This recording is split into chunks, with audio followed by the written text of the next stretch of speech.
Hello അസ്സലാമു അലൈക്കും, welcome back. അപ്പോൾ എന്തല്ല, ഇന്ന് ഞാൻ കുറേ നാളിന് ശേഷം ഒരു ലോങ് വീഡിയോ ആണ് കേട്ടോ പോസ്റ്റ് ചെയ്യാൻ പോകുന്നത്. നമ്മൾ ഫസ്റ്റായിട്ട്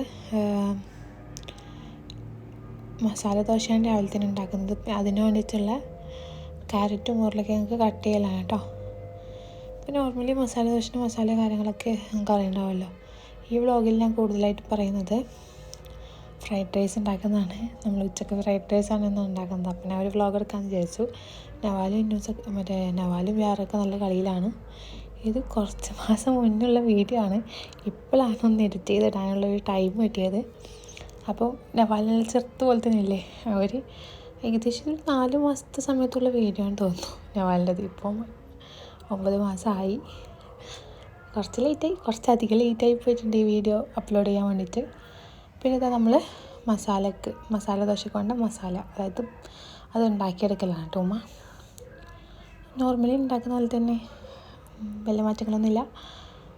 ക്യാരറ്റും ഉരുളക്കിഴങ്ങും ഒക്കെ ഇട്ടാക്കിയിട്ട് പച്ചമുളക് ഇട്ടിട്ട് നമ്മൾ ഉള്ളിയിട്ട് അതൊന്ന് വേവിച്ചെടുക്കുന്നുണ്ട്. ഓക്കെ, നമ്മൾ ദോശൻ്റെ മാവ് നമ്മൾ തലേ ദിവസം അടിച്ച് വെക്കുമല്ലോ. അപ്പോൾ അതാണ് കേട്ടോ മസാലയൊക്കെ ആക്കിയിട്ട് അതിൻ്റെ മുകളിൽ തേച്ച് കൊടുത്തിട്ട് റോൾ ചെയ്തെടുക്കുന്നുണ്ട്. അല്ലാണ്ട് പ്രത്യേകിച്ച് ഇതിൽ മസാല ദോശ എല്ലാവർക്കും അറിയുന്ന സംഭവമായിട്ടാണ് ഞാൻ ഡീറ്റെയിൽ ആയിട്ടൊന്നും പറയാത്തത്. നമ്മൾ ഈ വീഡിയോയിൽ ഡീറ്റെയിൽ ആയിട്ട് പറയുന്നത് ഫ്രൈഡ് റൈസ് ഉണ്ടാക്കുന്ന പറ്റിയതാണ് കേട്ടോ. അപ്പോൾ നല്ല ചൂടോടെ ഉണ്ടാക്കിയിട്ട് കഴിക്കലാണ്. നല്ല ചമ്മന്തി ഉണ്ടായിരുന്നു. അപ്പം രാവിലെ തന്നെ അത്തങ്ങ് തിന്നതിന് ശേഷം ഫ്രൈഡ് റൈസ് ഉണ്ടാക്കാമെന്ന് വിചാരിച്ചു. നമ്മൾ ചൂടോടെ അടിക്കാമെന്ന് കേട്ടോ. പിന്നെ ഇത് കഴിച്ചതിന് ശേഷം നമ്മൾ ഫ്രൈഡ് റൈസിൻ്റെ പരിപാടി തുടങ്ങിയാണ്. ഫസ്റ്റ് നമ്മൾ ക്യാപ്സിക്കം ചെറുതായിട്ട് കട്ട് ചെയ്തെടുക്കുന്നുണ്ട്.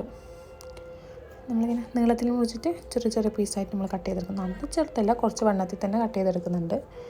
ഓക്കെ, പിന്നെ ഇതിലോട്ട് നമ്മൾ എന്തൊക്കെയാണ് പച്ചക്കറിയൊക്കെ ചേർക്കുന്നത് അതൊക്കെ ഇതുപോലെ കട്ട് ചെയ്തെടുക്കാം കേട്ടോ. ഞാനിപ്പം ക്യാപ്സിക്കോ ചേർക്കുന്നുണ്ട്. ഇതുപോലെ നീളത്തിൽ കട്ട് ചെയ്തെടുത്തിട്ട് കുറച്ചും കൂടെ ചെറുതാകും കേട്ടോ ഞാൻ. പിന്നെ ഇതിലോട്ട് ക്യാരറ്റും കൂടെ ഇതുപോലെ ചെറുങ്ങനായിട്ടാണ് കട്ട് ചെയ്തെടുക്കുന്നത്. ഫസ്റ്റ് നേർങ്ങനെ കട്ട് ചെയ്തിട്ട് ചെറിയ ചെറിയ പീസായിട്ടാണ് കേട്ടോ കട്ട് ചെയ്തെടുക്കുന്നത്. അപ്പോൾ ഇതിലേക്ക് ക്യാരറ്റും ക്യാപ്സിക്കും കൂടെയാണ് കേട്ടോ കട്ട് ചെയ്തെടുക്കുന്നത്. പിന്നെ നിങ്ങൾക്ക് ഓണിയൻ ലീഫൊക്കെ ഉണ്ടെങ്കിൽ അതൊക്കെ ആഡ് ചെയ്താൽ നല്ല രസം ഉണ്ടാവും. പിന്നെ ഇല്ലാത്തതുകൊണ്ട് തന്നെ അതൊന്നും യൂസ് ചെയ്തിട്ടില്ല, ഉള്ളത് വെച്ചിട്ടാക്കിയതാണ്.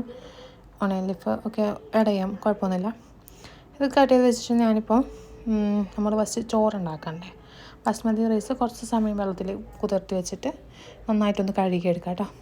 കഴുകി ഊറ്റി നല്ലവണ്ണം വെള്ളമൊക്കെ ഊറ്റി, വെള്ളത്തിൻ്റെ അംശമൊന്നും ഉണ്ടാകണ്ട, നന്നായിട്ടൊന്ന് ഊറ്റിയെടുക്കുക. നമ്മൾ ചോറുണ്ടാക്കേണ്ട പാത്രം വെച്ചിട്ട് വെള്ളം വെച്ചിട്ട് അതിലേക്ക് അരിയിടാം. എന്നിട്ട് നമ്മൾ വേവിച്ചെടുക്കാനാണ്. പിന്നെ ഇത് അരി ഒട്ടിപ്പോകാണ്ടിരിക്കാൻ വേണ്ടിയിട്ട് നമുക്കിതിലേക്ക് ഓയിൽ ആഡ് ചെയ്ത് കൊടുക്കാം കേട്ടോ. ഓയിൽ ഒഴിച്ച് കൊടുക്കാം. പിന്നെ നമ്മൾ ഇതിൻ്റെ കൂടെ ഉണ്ടാക്കുന്നത് ചില്ലി ചിക്കനാണ് കേട്ടോ. ചില്ലി ചിക്കൻ ഫ്രൈഡ് റൈസാണ്. അപ്പോൾ അതാണ് സൈഡിൽ ചിക്കൻ വെച്ച് പൊരിക്കുന്നുണ്ട്. ചില്ലി ചിക്കൻ പിന്നെ എല്ലാവർക്കും റെസിപ്പി അറിയാമല്ലോ, കുഴപ്പമില്ലല്ലോ. അപ്പം ഇതിലേക്ക് നമ്മൾ ഉപ്പും കൂടെ ആഡ് ചെയ്ത് കൊടുത്തിട്ട് നന്നായിട്ട് വേവിച്ചെടുക്കുന്നുണ്ട്. അൽസ പോലെ ആവണ്ട, കുറച്ചൊരു അറിയാമല്ലോ ബസ്മതി റൈസ് എത്രത്തോളം വേവണം എന്നുള്ളത്, അതുപോലെ ഒന്ന് വേവിച്ചെടുക്കാം. എന്നിട്ട് ഇത് വെന്തതിന് ശേഷം നല്ലോണം വെള്ളം ഊറ്റിയെടുക്കണം. നമ്മൾ അരിപ്പ പാത്രം വെച്ചിട്ടാണ് ഊറ്റിയെടുക്കുന്നത്. പിന്നെ നമ്മൾ ചിക്കനും അതുപോലെ പൊരിഞ്ഞ് വരുന്നുണ്ട് കേട്ടോ. അതിനിടയിൽ ചിക്കൻ പൊരിക്കുന്നുണ്ട്, ചില്ലി ചിക്കൻ ആക്കാൻ വേണ്ടിയിട്ടാണ്. പിന്നെ ചില്ലി ചിക്കൻ റെസിപ്പിയിലൊക്കെ അറിയുന്നതുകൊണ്ട് തന്നെ ഇതിൽ പറയുന്നില്ല, അങ്ങനത്തെ ആ വീഡിയോസൊന്നും എടുത്തിട്ടില്ല. ഇനിയിപ്പോൾ അടുത്ത പരിപാടി എന്ന് വെച്ച് കഴിഞ്ഞാൽ ഒരു മസാല ആക്കാനുണ്ട്. അതായത് ഫ്രൈഡ് റൈസിൻ്റെ കുറച്ച് ഓയിൽ ഒഴിക്കുക. എന്നിട്ട് ഇതിലേക്ക് വെളുത്തുള്ളി ചെറുതായിട്ട് കട്ട് ചെയ്തത് ഫസ്റ്റ് ഓയിൽ ഒഴിച്ചിട്ട് നമ്മൾ മുട്ട ഒന്ന് ഇളക്കിയെടുക്കുകയാണ് കേട്ടോ ചെയ്യുന്നത്. 2 മുട്ട എടുത്തിട്ട് ഇളക്കിയെടുക്കുകയാണ് ചെയ്യുന്നത്. നമുക്ക് ആവശ്യത്തിനനുസരിച്ചുള്ള മസാല ഇതിൽ ആഡ് ചെയ്യുക, കുഴപ്പമൊന്നുമില്ല. ചില ആൾ ചിക്കനൊക്കെ ആഡ് ചെയ്യും. ഈ മുട്ട ആഡ് ചെയ്യുന്നതിന് പകരം ചിക്കൻ ആഡ് ചെയ്യും. പിന്നെ മുട്ടയും ചിക്കനൊക്കെ ആഡ് ചെയ്യും. അത് നമ്മൾ ഇഷ്ടത്തിനനുസരിച്ച് ചെയ്യലാണ് കേട്ടോ. ഞാനിപ്പോൾ മുട്ടയാണ് ആഡ് ചെയ്യുന്നത്. മുട്ട നല്ലോണം ഇങ്ങനെ ആക്കിയെടുക്കുന്നുണ്ട്. എന്നിട്ട് ഇനി അടുത്തത് അത് കോരി വെച്ചിട്ടുണ്ട്. നെക്സ്റ്റാണ് നമ്മൾ വെളുത്തുള്ളി ചേർക്കുന്നത്. ഫസ്റ്റ് പറഞ്ഞപ്പോൾ ചെറിയൊരു മിസ്റ്റേക്ക് പറ്റിയതാണ്. അവ ചെറുതായിട്ട് വെളുത്തുള്ളി മുറിച്ചിടുക ഇതിൽ. എന്നിട്ട് നന്നായിട്ടൊന്ന് വഴറ്റിയെടുക്കാം. പിന്നെ ഇതിലേക്ക് നമ്മൾ കട്ട് ചെയ്ത് വെച്ച ക്യാരറ്റും ക്യാപ്സിക്കും ഒക്കെ ആഡ് ചെയ്യുന്നുണ്ട്. അപ്പം ഈ ഒരു ടൈമിൽ ഓണിയൻ ലീഫൊക്കെ ഉണ്ടെങ്കിൽ അതും ആഡ് ചെയ്യാം കേട്ടോ, കുഴപ്പമൊന്നുമില്ല.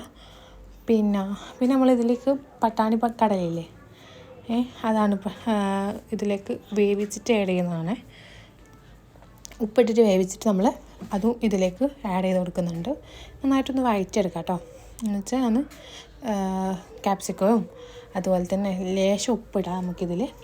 കാരണം ക്യാപ്സിക്കും ക്യാരറ്റിനും വേണ്ട ഉപ്പിടാം. പിന്നെ ഇതാ വേവിച്ച പട്ടാണിക്കടല ഇടാം. അതും ഇട്ടിട്ട് നന്നായിട്ടൊന്ന് ഇളക്കിയെടുക്കാം. പിന്നെ നമ്മൾ സോസ് ആഡ് ചെയ്യാം.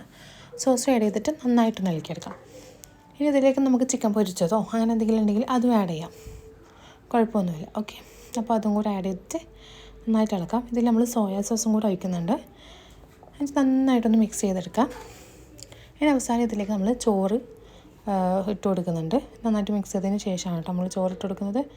പിന്നെ ഈ സോസ് മിക്സ് ചെയ്തതിന് ശേഷം നമ്മൾ മുട്ട ഫസ്റ്റ് ആക്കി വെച്ചത് അതും കൂടി ഇട്ട് കൊടുക്കുന്നുണ്ട്. എന്നിട്ടാണ് നന്നായിട്ട് മിക്സ് ചെയ്യുന്നത്. അതിന് ശേഷമാണ് നമ്മൾ ചോറ് ഇട്ട് കൊടുക്കുന്നത്. അപ്പോൾ മസാല കുറച്ച് അധികം ഉള്ളത് തന്നെയാണ് ഏറ്റവും നല്ലത്. കാരണം ക്യാരറ്റും ക്യാപ്സിക്കും അതുപോലെ തന്നെ പട്ടാണിക്ക് കുറച്ച് അധികം എടുത്തു കഴിഞ്ഞാൽ, കുറേ ആക്കുന്നുണ്ടെങ്കിൽ കുറച്ച് അധികം അത് ഉണ്ടാകുമ്പോൾ നല്ലൊരു ടേസ്റ്റ് കിട്ടും നമുക്ക്. അപ്പോൾ ഇതാ ചോറും കൂടെ ആഡ് ചെയ്ത് കൊടുത്തിട്ട് നന്നായിട്ടൊന്ന് മിക്സ് ചെയ്തെടുക്കാം. നമ്മൾ ഫ്രൈഡ് റൈസ് ഇവിടെ റെഡി ആയിട്ടുണ്ട്. പിന്നെയെന്ന് വെച്ച് കഴിഞ്ഞാൽ നമ്മൾ ചെയ്യേണ്ട കുറച്ച് ഗരം മസാലപ്പൊടിയും കൂടെ ഇതിൻ്റെ മേലേക്ക് ഒന്ന് ഇട്ട് കൊടുക്കാം. എന്നിട്ട് നന്നായിട്ട് മിക്സ് ചെയ്യുക. ഇനിയിപ്പം മറ്റേതൊന്ന് നമ്മൾ ആദ്യം ആക്കി വെച്ച ക്യാരറ്റും ക്യാപ്സിക്കത്തിൻ്റെ മസാലക്കകത്ത് മറ്റേ ഗരം മസാല ഇട്ടാലും കുഴപ്പമൊന്നുമില്ല. അങ്ങനെ ഇട്ടാലും നല്ലതാണ്. നമ്മൾ നന്നായിട്ടൊന്ന് മിക്സ് ചെയ്തെടുത്ത് സെറ്റായിട്ടുണ്ട്.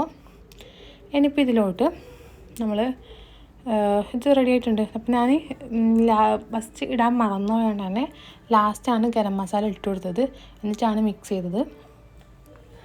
നല്ലതായിട്ട് മിക്സ് ചെയ്ത് കൊടുക്കുക. പിന്നെ ഇതിൻ്റെ കൂടെ ചില്ലി ചിക്കൻ ആക്കിയിട്ട് നല്ല അടിപൊളിയായിട്ട് കഴിക്കാം. നല്ല ടേസ്റ്റാണ്.